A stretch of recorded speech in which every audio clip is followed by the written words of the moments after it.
सांगोला तालुक्याची जीवनदायिनी असणारी शिरभावी प्रादेशिक पाणी पुरवठा योजना गेल्या 8 महिन्यांपासून बंद असल्याची बातमी लोकशाही मराठीनं आज दाखवली होती आणि याची दखल प्रशासकीय पातळीवर घेण्यात आलेली आहे। ही योजना पुन्हा सुरू करण्यासाठी सांगोल्याचे आमदार डॉ. बाबासाहेब देशमुख जिल्हाधिकाऱ्यांसोबत उद्या बैठक घेणार आहेत। 10 दिवसात थकीत वीज बिल भरून सांगोल्याच्या वाड्या वस्त्यांवर पिण्याचं पाणी पोहोचवणार असं ठोस आश्वासन आमदार देशमुख यांनी दिलेलं आहे।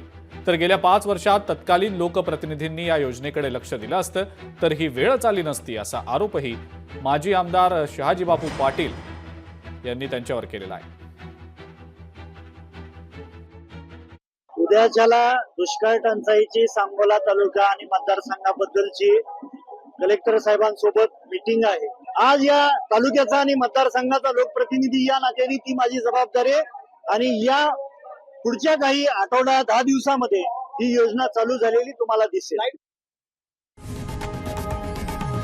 लोकशाही मराठी ऐका, पहा, जागरूक रहा।